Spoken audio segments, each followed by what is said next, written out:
All right. I'm Rebecca Hay, and I've built a successful interior design business by trial and error, podcasts, online courses, and so many freaking books. Over the last decade, I've grown from an insecure student to having false starts to careers, and now I'm finally in the place where I want to be.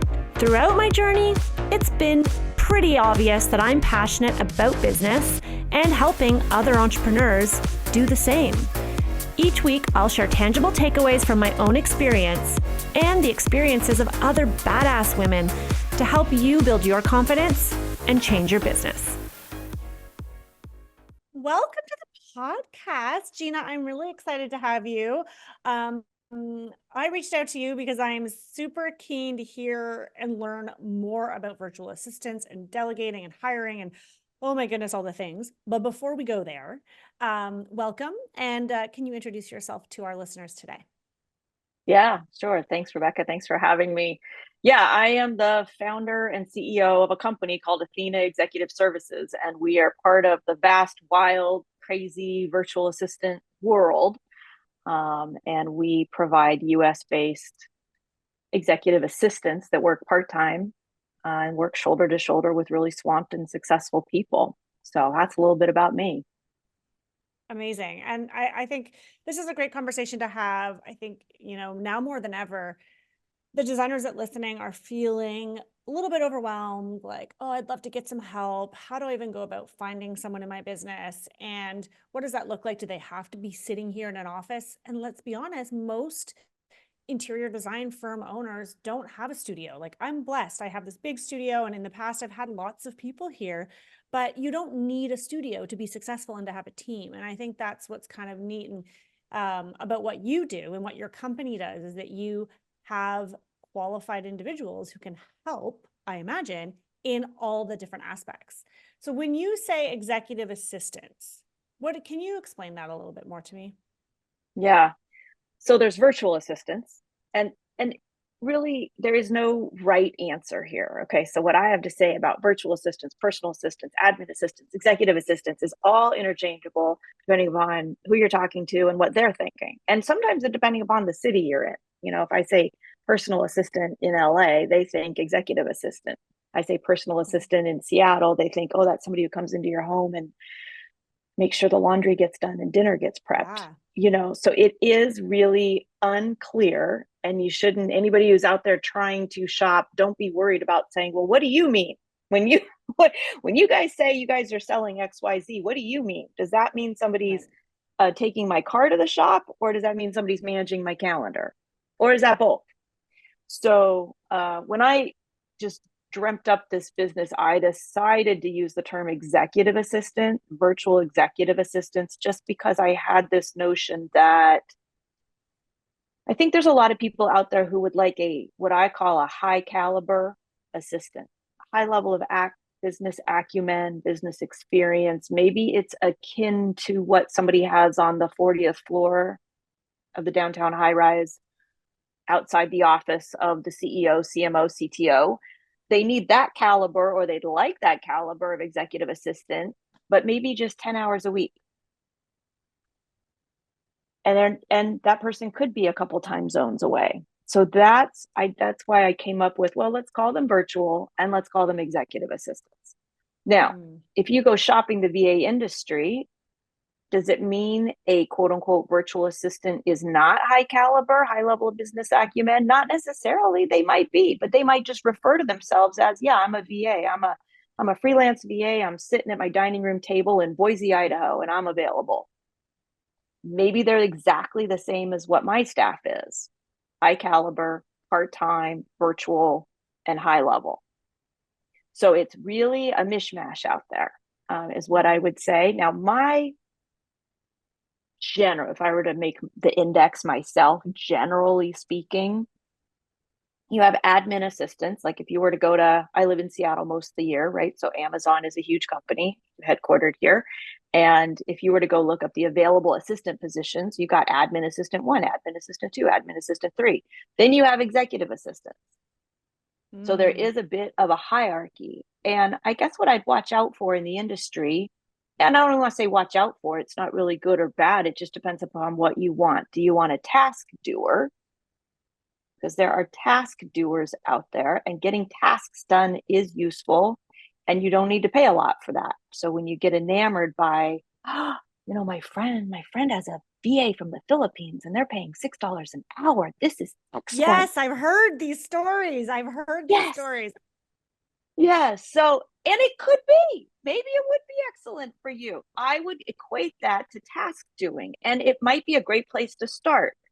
That's different than somebody who might craft an email on your behalf, right, to a client or a prospective client, or somebody who you might have manage your calendar or manage your travel or manage your CRM. And I could be proven wrong, right? I'm sure that there are some Philippine VAs that really are rock stars, but that's a huge part of the industry right now. And it's very sexy and alluring, right? What can I get done for $6 an hour? But there are Mhm. challenges with that. Yeah.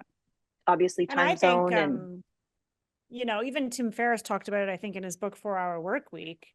He talked, and this is what, a decade ago. I don't know when he wrote it, but it's not recently. And he talked about going through several virtual assistants and having to train them and hold them accountable and it's funny, like hearing you say that. I think about my early years running my design business out of my house and needing help, but having no money and hiring people on the cheap or for free at the time, like an intern, needed the hours, um, and feeling frustrated. Oh God, I'm like laughing at my earlier self, but because nobody knew what to do. And I didn't have systems set up. I didn't have checklists. I didn't have tasks. I didn't even really know what needed to be done. I just knew I needed help and I wanted them to read my mind. And it took me a few years. And I think this is what we're talking about, of like that caliber level, that training level, that experience level, until I A, could afford, or B, clued into the fact that I needed more experienced, higher caliber assistants in my business, that that person could actually take initiative, could actually run with something, could actually own it. And it took me a while and a lot of mistakes and probably a lot of wasted money, if I'm really being honest. And more than anything, a lot of frustration. It was like, as an early business owner, and I'm sure you see this, and I'm curious your thoughts on delegation, because as an early business owner, it was very hard for me to delegate. Not necessarily, part of it is because I didn't want to give up control, but the other part of it was I didn't even know what I was delegating. Like, can you go pick that thing up? And then when they're done, I don't know, you know what? It's going to take me too long to explain it to you. I'm just going to do it myself. And I really think I held myself back in those early years because I knew enough to hire. So I think that was smart, but I don't know that I was hiring the right skill set given what I needed. Do you see that? yes. So it's just like anything, right? You kind of get what you pay for. So it depends on how much effort you want to put in yourself. So I will say a lot about that actually. Um, Let me say a couple more things about the industry at large, and then let's Mm. look at like how do you effectively work with somebody or delegate, and who do you going to have to be about that. So just to wrap up about the industry at large, if people are out there just shopping, right? So you got the overseas scene. It also includes Europe and Africa and Asia. Probably going to be cheaper. It's going to come with a certain set of challenges. Then you have US based agencies like mine, or North America based agencies like mine. We're certainly the most expensive, I'm quite certain, um, because you're paying for us to go do the finding, the vetting, the developing. Oh, you have an issue with them? No problem. We'll take care of that. Oh, you don't like them? Okay, we'll take care of that. Oh, like whatever issues you, the client, have, we just go handle that. You just keep working, and you pay for that. And then there's a third thing called the unicorn. I call it the unicorn, which is just somebody would be perfect for you. They're not overseas, they're right here in North America, they work for themselves, they're not going to charge what my firm charges, and you got to go find them, right? They're Needle in sitting a there in haystack. yep, they're sitting there in Tulsa, Oklahoma, and they'd be perfect for you, and you got to go find them. Yeah. So those are all the different things out there. And I would say, on the low end, on the overseas, you're looking at $6 an hour. These are US dollars. Um, North America based agencies, you're looking, you could go maybe as low as $40 an hour US, but probably all the way up to 60. I'll just be super transparent, let you know we start at 55 an hour to give you a sense of it. We're a minimum of 10 hours a week. Some people will have minimum hours per week. Some people will have monthly packages. Again, you just look to see what works for you, right? So back to your question, where do you start with delegating? Why even do it? Because you really can do it faster, better, cheaper yourself. I mean, that's just flat out accurate. Okay. That's accurate for everybody. But the $1,000,000 question, I think, is, do you want to keep doing that? Aren't you tired of it? I mean, I was running an EA firm with no EA myself. So I was, the tailor whose children have no clothes kind of thing. And I said to myself, if I have to send invoices myself one more time, I'm just going to puke, right? I don't like that 2 days of the month, I got to stop everything and go do invoicing. And I don't want to vet and screen all the people and ask them the exact same questions I've been asking for 2 years and have them give me the exact same answers I've been listening to for the last 2 years. I'm over it. There's a better, bigger, higher, better use of me and of you, anybody who's listening to the podcast. There's you are a unique resource, and you're a unique resource in your firm. And that unique resource doesn't necessarily need to be doing research or updating your CRM or posting on social media. I was like, ugh. That be your passion. It may not be your strength. Like, as business owners, we know we're forced to do things that suck, that we don't like, right? That probably we're not that good at. So it takes us longer to do it. And so when you can finally bring somebody on to help alleviate and do those tasks, then you can actually move the needle in sales, with clients, being creative, all those things where you excel and actually can help to grow and expand your business. Exactly. That's exactly what you're buying. You're buying yourself that opportunity to go do that. Now, you are going to invest time with an assistant. So in the beginning, no, life will not immediately get easier. Life will get a little bit harder. But you're investing in who you're going to get to be 3 weeks from now, 3 months from now, 3 years from now. Yeah, you are going to explain, I need you to go and pick up the thing and bring the thing back. And then you are going to have to ask yourself, God, what do I want? Do I have a process? I mean, that is who we have to be as the boss, as the business owner, is going to have to transform. We grow up along the way. We have to grow up along the way to then empower these people who want to support us, because they are saying, well, how'd you know to do that? I just knew. Right? Right. And I have to figure out. I feel you. I feel the pain of that. I remember that. It's such a great problem, though, that you, me, we all have to solve. Okay, where are they going to go? Where is that file? Is it in Dropbox? Is it in Google Drive? Oh, you tell them to go to that folder in Dropbox, but you know yourself that file in Dropbox, that folder in Dropbox is a freaking mess. Okay, well, you might have got to go clean that up. So the more it forced me to have to invest in making those checklists and making things a little bit cleaner, or saying to the VA or the EA, listen, I don't have a process for this. I need you to mine, M-I-N-E. I need you to mine this out of my brain. Okay, so next Friday, I'm going to tell you everything I know about this. It doesn't exist anymore. I need you to put it in Asana. I need you to put it in a Trello. I need you to put it into the system. You could be training somebody and they could be creating the systems alongside you. And a great EA loves building systems, by the way. They love that stuff. So you're investing this week. Let's say you get an assistant today or next week. Those first couple of weeks, you should plan on investing time with them, because in a couple months, they're not going to have those same questions that they had in those first couple weeks. Right. All I have to say to my EA now is, I'm going to go see my mom. I get on an airplane. I fly to see my mom once a month. All I got to say to Corrine, who's my EA, I want to fly to see my mom. I want to leave on August 22nd. I want to return August 27th. The end. But that's the end, because she knows everything now. She didn't know it in Oh the my beginning. gosh, it's like a movie. I'm picturing some like high-powered businessman in a suit in a 1980s movie telling his secretary, and she just makes it happen, right?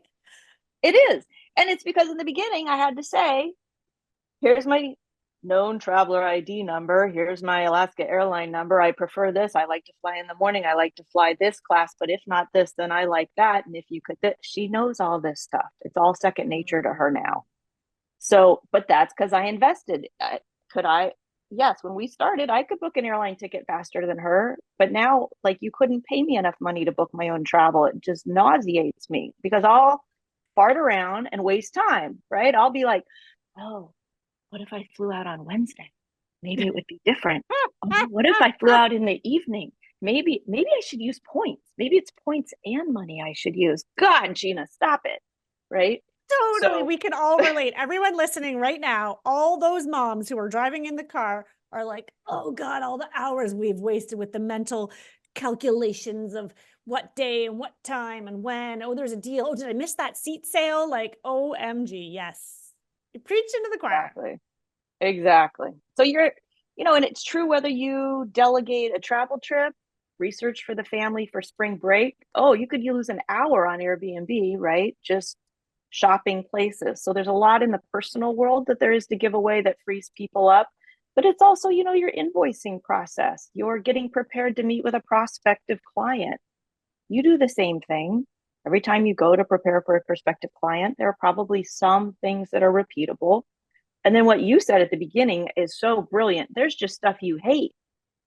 That just Yeah. makes you go home at the end of the day cranky because you just did stuff you hated. It's not even like, yeah, I should do that, but I don't want to. Okay, delegate that too. And your EA or your VA may not know how to do all of it, but what if they did half of it?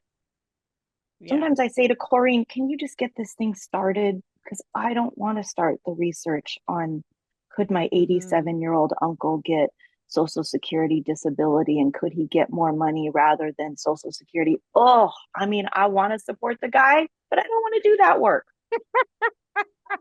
You know what? You know what also just came to mind as you're saying this, Gina, is the laundry list of things that we create personally and professionally that we know we have to do, but because we hate them or we don't enjoy them, they get pushed to the back burner. Like I have a list on my phone of all the things that I need to, that I'm like, as you're talking, I'm like, oh man, maybe I need to get myself an executive assistant. I have things that are for me personally that I need to get done that I can't ask my admin to do, who does my invoicing, because that's just not his role. And I'm like, okay, I need to arrange to have my car picked up so I can change off the winter tires because it's not winter, it's already summer. I need to coordinate the removal of the sisal from my front stairs. I need to plan this thing and order balloons for my nanny's goodbye party. I need to book a hair appointment and I need to book an eye exam. Those are things that have literally, I'm showing you guys my little notes app because they've been here for months. These are things that I've been needing. They take what, 5 minutes to do, but I hate doing that stuff. And so they're still not done. That's why my hair looks the way it does. Yep. Yeah. And that's what takes up people's weekends and evenings when they get to it. So even if you did Yeah. get to it, when are you getting to it? That's weekends and evenings. I got really sick of my Saturdays. I was like, I'm not going to call it a Saturday. That's like a whole other work day. I'm not working for my company, but I'm working for my household, my house, my investments, my everything else that is not that. And I hate to say it, but women in particular, right? We become the admin of the household. Yeah. So then you leave your job and then you go home and now you manage this other business called the people and the Totally. stuff and the circumstances within the household. And then I'm like, well, where's your weekend? So yeah, I'm a big fan of delegating the personal stuff. And sometimes it can feel kind of fancy. Like, really? I'm going to have somebody book Mm-hmm. my hair appointment? I'm like, yeah. Because So wait a again, sec. We're talking about the personal stuff, but am I right to assume that the executive assistant who is employed by your business, who does the business things, can also tack on these personal things? So guess what? This could actually be a business expense. yeah, Like people absolutely. listening, if you're listening, listen up. Your ears should have just perked up there. Yeah. And if for some reason, you want to keep the finances separate, then you do, right? If maybe you have investors, or maybe there's some reason that this pile of money shall not be spent on researching your family spring break trip. Okay, good. Well, then ask for two invoices. I want the business related stuff here and I want the non-business related stuff here, right? And you can decide. But if you hold all the purse strings like I do, I am a fan of no, that cared for me, that rejuvenated me, that allows me to keep being the CEO of this company. Yeah, it's like what is it called? Like something. Oh, my husband always says he's like, that's just a shareholder's benefit or something's benefit. I'm like, oh, that's an interesting way of looking at it. I like that. That's right. That's right. I like it. So in this vein, can we talk a little bit more specifically about the types of tasks? We've already talked about the personal ones. I think that's pretty clear. But you mentioned systems. You mentioned the Drive or the or Dropbox or Trello or an Asana, like systems and SOPs. Can we talk a little bit more specifically about what an executive assistant virtually could do for a designer or a firm owner? Because I think we kind of have a lot of us have a traditional sense of who we need to hire. We need to have an administrator, like front of house, who can answer the phone, who can send out invoices, who can place all of the orders as a design firm. Or we need a junior designer. We need maybe a senior designer. Maybe we need someone helping with marketing. Where would an executive assistant fall into an interior design firm?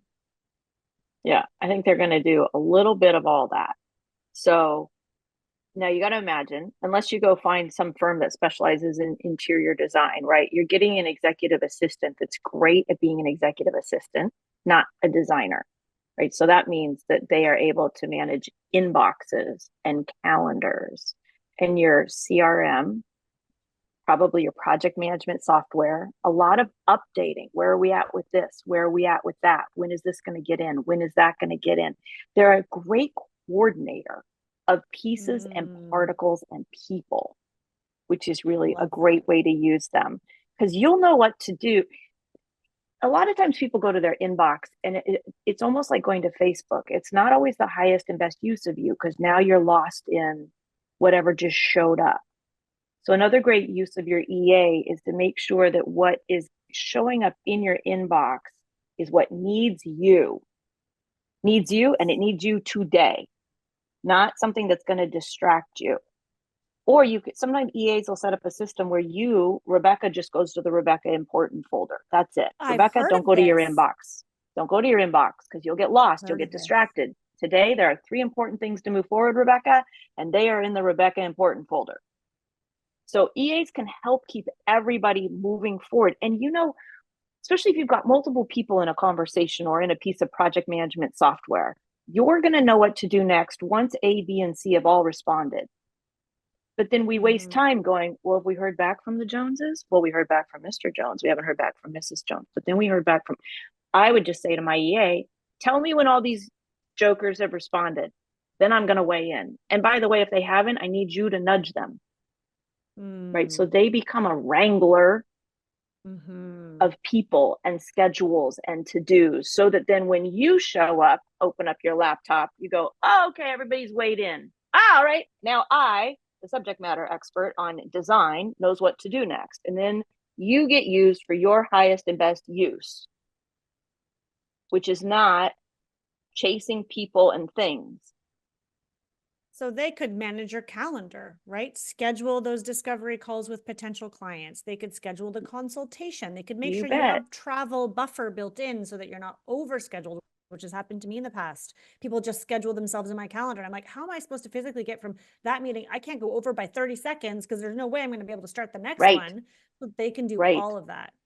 Yeah. And there's some things that are automated, right? You could have a calendar link. People can put themselves on your calendar. But then, like you said, there's issues. So then you use your EA as to do calendar proofing. So they're actually looking at the calendar and going, is this a week? Is this a day or a week that Rebecca would want to live? Or is she just going to like survive it? So, because there's so much automation that is great. So now your EA should rise up and use automation, but now they're the wrangler of the automation. To your point, making sure that appointments are not too close together. Well, that has to do with setting up your Calendly or setting up your electronic calendaring system setting it up well. And then what happens when life changes, right? You have an emergency in the family or something happens. then that calendar Yeah. is suddenly inaccurate. Well, you have your EA deal with that. Ordering, Mhm. absolutely. Invoicing, yes. Anything that can, and I say it so kind of nonchalantly, like anything that can be done remotely, but really in this day and age, 95% of stuff Yeah. can be done remotely. Yeah, absolutely. It's so interesting to think of the things like I don't know, many people listening, this might be the first time you've heard of this concept of somebody else being in your inbox. Like for me as an interior design firm owner, I often get emails every week, multiple emails about vendors wanting to connect, wanting to do a lunch and learn. Can you swing by our studio? Can you come to this event? And I literally leave those emails unread because I don't have the time. They're not a priority. But then sometimes I miss out. I'm like, oh man, that event was so cool. How come I didn't get invited? And I see it on Instagram. And then turns out I was invited. I just never opened the email. Yep. Yep. I forward all those to somebody on my staff. She's actually our ops manager. And I just say, tell me if I need to do something here. Tell me if I need to do something here. I want somebody else, but I do want to make sure it got read, like you said. And I want somebody Mm-hmm. who I trust to tell me, yep, Gina, I'm sending this one back to you. This one needs you. Okay, thank you. So everybody listening now is sold and everyone's going to come running for an EA. I certainly know I need one. So that's only the first step though. So you find someone, but then how do you like, okay, hiring for me has been a roller coaster, virtual and not virtual. And so it's one thing to get someone on your team, but there's a lot of ways that you can mess that up, right? Like you said, take the time at the beginning. What other tips do you have for what is it like once somebody comes onto your team? Either how do you delegate or correct? Like how do you correct them? How do you that has always been my struggle. I struggle with holding people accountable and I would let people stay on my team doing the same thing, getting the same results, even though I'd be frustrated, I would kind of mention it, but I didn't have a system and I didn't like giving negative constructive criticism. And so, do you have any tips for how people can really like once they've brought your EAs on, how do they make it work? Assuming these are super professionals and they know their job, but at the same time, there is a Yeah, learning curve, right? that's right. That's right. There is a learning curve. So you're going to invest time. And I would say that is one of the biggest pitfalls is people's reluctance to coach and correct. We have such a fear of like, I can't be negative. I don't want to micromanage. I don't want to throw them under the bus, blah, blah, blah, blah, blah. I would just set up that relationship from the very beginning that that's part of the relationship. So you have a brand new relationship, which is cool. So you get to be a brand new way. They don't know you, they don't know how you are as a boss. So you can be however you want to be. They have no idea. You can say, listen, super excited to work with you. Really appreciate our partnership that we're going to build here. And we do it in our own vetting and screening process. We make sure people are open to coaching and correction. And Hmm. we have steps in our vetting and screening process where they will get coached and they will get corrected. So we can find out, are they going to now be dramatic and offended? Or are they going to Mm. go, oh my gosh, I really see that. Thank you so much. And then Wow, yeah. bam, that's corrected. Next time, like we're professionals. Or are they going to go, oh, well, I didn't like how you said that to me. Okay, well, no love lost here, but this is how we operate around here. We coach, we correct, we also have fun. We also love each other. We're also really great with each other. We'll also call you and make sure, when we hear your grandmother's sick, we'll follow up with you and be like, how's your grandmother?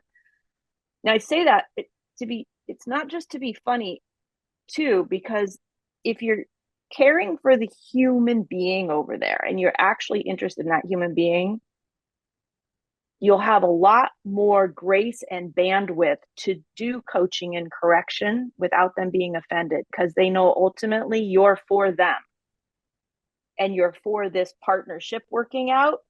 And this one thing they just did isn't quite right. Hmm. But Mm-hmm. to your point, if you let that ship get off course by 5 degrees and it left Seattle and it was headed to Tokyo, it's going to end up in Singapore. But that's because me, the bosses, didn't go, you know what, Angela, hold up, hold up. I just got it, just sec. I so appreciate you giving this a try, but we're getting off course here. Right. So let me put in the correction. And if you do it from the early days, it's not going to seem weird that 3 months later, you now occur as rude, because now you've decided, man, I got to put in this correction with Angela. She's not getting anything right. Well, she's getting right what she's getting right, but you never told her in the first few weeks, Angela, listen, A, B, and C was great. We got to go to work on D and E. So on Friday when we talk, remind me, I got to give you some coaching about how to do D and E. I Because love 2 weeks that. from now, you're not going to have to coach on D and E. She'll have it. Right. Now, she's going to mess up F and G. Maybe she might get it 80% right, right? So acknowledge what went right and coach and correct what was off. Care about the human. Talk about it again next week. And it's never going to end. That's the other thing. I think people think, Right. God, well, Yeah. why does it now? Why can't she read my mind? No, she now can read your mind about bummer. 100 things she couldn't, but Right. now you're talking, my EA every month. I'm giving my EA brand new things, brand new things, brand new things. Along with some stuff that is lather, rinse, repeat, but some stuff Right. is really new. But she knows she's going to get coached and corrected, but she also knows it's not personal. I'm correcting the behavior and the performance, not the person. The person's fine. I like the person. I hired the person. I'm an idiot if I don't like them. Why did I hire them? I like them. But this thing they did needs correcting. Not the person doesn't need correcting. The thing they did. And if you can keep those separate, those people can breathe, because they won't go home and be like, she is so mad at me. She's not mad at you. She's got to correct a thing you did. And you are not what you did. You're a great human. I love that term, coach and correct. I really do like that, Gina. It's interesting to hear you say that. I had a previous client who was a design client of mine. Many of our listeners know Mara Lee. She became my operations manager during the pandemic because she was retired and looking for something to do. And she was super amazing. She's been on this podcast. She now is sailing instructor, living her best life in the Caribbean. Oh, I miss you, Mara Lee. Yes. But I remember being so frustrated with people working for me and having meetings with her. And I was like, oh, Marilee, like, why can't they just get it like this and that? And she said, Rebecca, you love coaching, right? I'm like, well, yeah, like I love, like I have courses and I coach interior designers on what they need to do. He's like, she was said to me, you need to coach your employees, your staff, your freelancers, the way that, think of it as coaching as opposed to being the boss and telling them what to do and holding them accountable. Think of it as coaching. And I remember the first time she said that, and I thought, oh, that's weird, to be completely frank. I was like, oh, that is weird. Why didn't I think of that, first of all? And I love hearing you say that today, because it's reinforcing that, reminding us that we are always going to be coaching and teaching the people who are helping us. And that it unfortunately or fortunately never will end. You're always going to be correcting. And that is normal and par for the course. And I wish I'd had this conversation when I started my business, because I had no idea. I would just get so frustrated. I'm like, why don't they get it? Yeah. And why can't they just be an adult and go do their job and not bug me? Now, part of that was that I was hiring interns, right? And part of it was that I wasn't coaching. I wasn't giving direction. I wasn't giving feedback and correcting. So I love those terms. Yeah. Yeah. Something else that makes a big difference in working with people is also, and people are afraid to do it, they're reticent to do it, to say to their assistant or their freelancer, when will that be done? So I always have my eye on, when is this going to be accomplished? Well, I don't know. I don't know how long this project's going to take, Gina. Okay, well, what's the next milestone?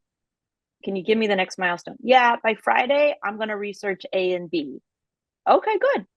All right. And then on Monday, will you let me know what the next milestone is? So everybody's always operating inside of some sort of timeline for accomplishment, even if the accomplishment is a baby step, right? There's 50 steps to the project, and it's step 1 and 2 will be done this week. Fine. Otherwise, we fall into this trap of they're working on it. Yes. I'm working on it. So then we get bought off by activity versus accomplishment. I don't really care about the activity. People go, well, then I called and then I was on hold, but then I went to this link and then I researched and I'm like, la, la, la, I do not care. I like you. I do not care all the activity you had to do. I just want to know when steps 1 and 2 are going to be complete. Oh, well, I think they're not going to be complete till Tuesday. Great. Talk to you Tuesday.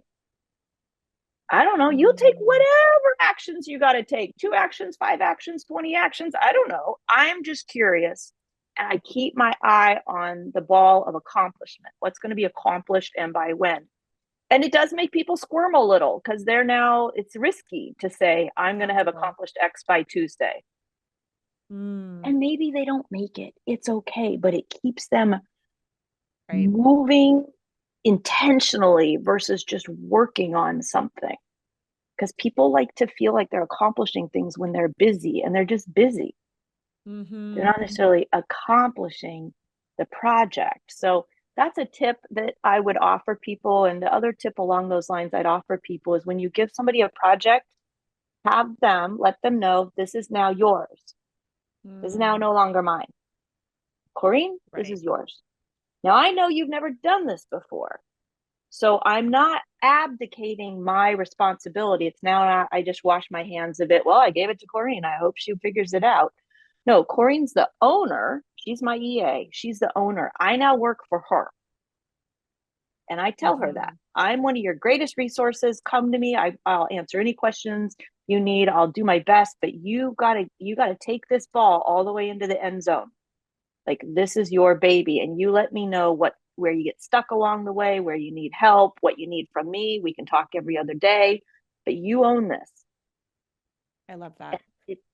It's really great. And as leaders, we all kind of need to learn to follow sometimes. And now you're following. Now they get really excited and empowered because it really is theirs. And they get the win. I feel like all my mistakes are flooding in my brain right now. As you're talking, I'm like, yep, that's why that went wrong. Yep, that went south with that person. And oh man, no wonder that person left, or no wonder I had to let them go. I'm like, oh my God, Rebecca. Okay. Whoa, I have a question, but before we get there, I want to go back to what you said. And I'm looking at my paper because I'm scribbling down as you're talking because it's so impactful. Because I want to speak to this thing that you just said about how business owners, I'm getting tongue-tied here, how they have a hard time asking when something's going to be done. Because for designers listening right now, and if you've ever hired or worked with anyone, you probably have experienced this, unless you're just one of those badass business babes that, I am not. And so I've always struggled with that. Always, always, always. And I know that was one of my biggest mistakes in the beginning. I never asked that question because I was afraid, like you said, afraid to ask that question because I felt like I was putting too much pressure on them. I loved this sentence. What's the next milestone? Guys, write that down if you're not driving. What's the next milestone? I think you can apply that to so many aspects of your life. I'm already thinking how I can apply that with my husband, planning things in our family. But what's the next milestone? Like, I'm not asking for that completion date. That might be overwhelming. What's the next milestone? And I'm already thinking a meeting that I had earlier this week with my marketing team, I should have asked that question. And when the call was done, I thought to myself, I was like, Rebecca, you didn't put a next step in place. You're just like, okay, let's do this thing. And then I was too afraid for some weirdo reason to actually say, what's the next step? Who's going to do what? Like, let's make someone accountable. And thank you for that verbiage, because I think that makes it a little bit easier for us. Yeah, good. And you could use your EA for it. If you have meetings, some people bring their EAs into meetings. The EA is not the boss, but they're just sort of the MC of the party, right? They're the facilitator, and they can act a little more innocent than you can. They can go, okay, so great. Let me just take down all the next steps. So Joe, what's your next step? Oh, good. Oh, you don't know. Okay. And then what did you say? You're going to have that ordered by when? Oh, okay, good. Great. I'll make a note of that. And Frank, what's your next step? Right. They can be the next step wrangler. And so you can I love bringing my EA into a meeting sometimes because then it's like, well, they're going to coordinate the next steps. I don't want to now leave the meeting. I got to tell my EA all the next steps. Just bring them with you. Mm-hmm. They're Yeah, almost like a note taker and a brain for you. And then when they go back to their desk, you say to them, okay, will you make sure those 3 things I said I was going to do, will you get those in my calendar? So you make sure that I do those 3 things I just said I do. Yeah. totally. It's no different than bringing an assistant designer to a consultation. I advise designers all the time, pay the $20 an hour for a junior designer to come with you. They'll be so grateful for the experience. They take all the notes. You pay them for what, 2.5 hours? You build it into your consultation fee. You can show up. You can be present in the meeting. You can give your advice. They take the notes. And then after, they can summarize it and maybe even task you if they're part of your organization. And it's such a game changer. I went to a job site last week and I didn't bring someone with me because for some reason there wasn't somebody to come, and the entire meeting I was like, oh yeah, shoot, I got to write that down. I was so out of the habit.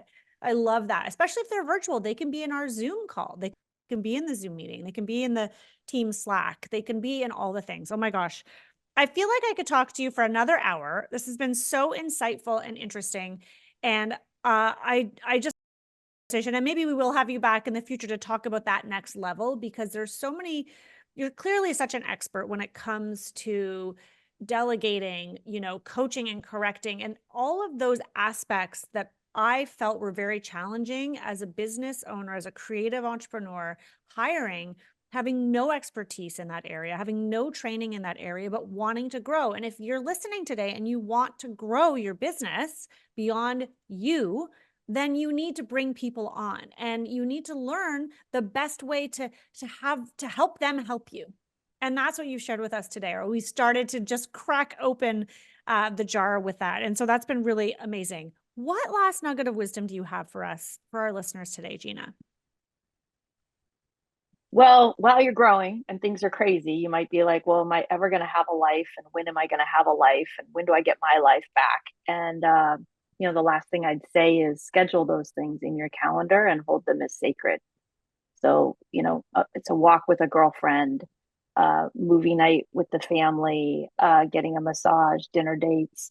Go book things that involve other people. Sometimes they involve money and a specific time, because then you'll go do it and then you will have a life. Versus, well, when I get to a certain level, then I'll have my life back.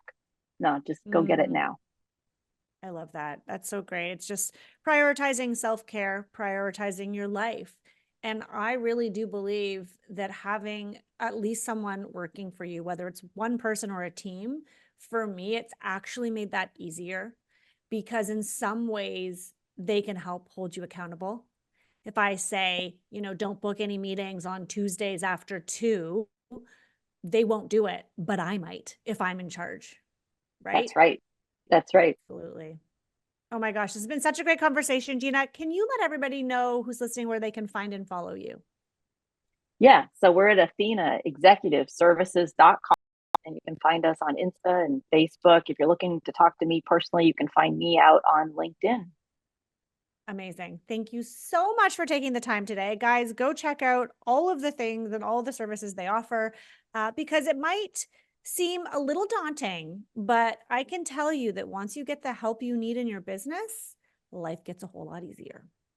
All right. I hope you enjoyed that episode. I loved that conversation. It's something we have not spoken about enough on this podcast, is hiring help, getting assistance, strategically delegating, outsourcing, so that you can essentially work yourself out of a job. It is something that I have actually pretty much, I'm going to say mastered. I wouldn't say I've mastered it, but I think I'm killing it doing that. It's been an incredible journey for me, and I've had a lot of misses. And as you heard, I've made a lot of mistakes. So hopefully you guys can fast track that by hiring someone who's more experienced and who can really help you move the needle in your business. If you guys like this episode, please come on over to Instagram and let me know. Share this with your audience, and please, please, please leave us a review on iTunes. It would mean so much to me, so we can get more eyeballs on the podcast. Really, one of my goals this year is to grow the downloads in this podcast. I know we offer a ton of value, but not everybody knows we exist. So if you guys could do us a favor by sharing it with a friend, posting on your socials, and leaving us a review on iTunes. It would mean the world to me. Please go give Gina a follow. Go check out her company. And I hope you find the help that you need in your business. See you soon.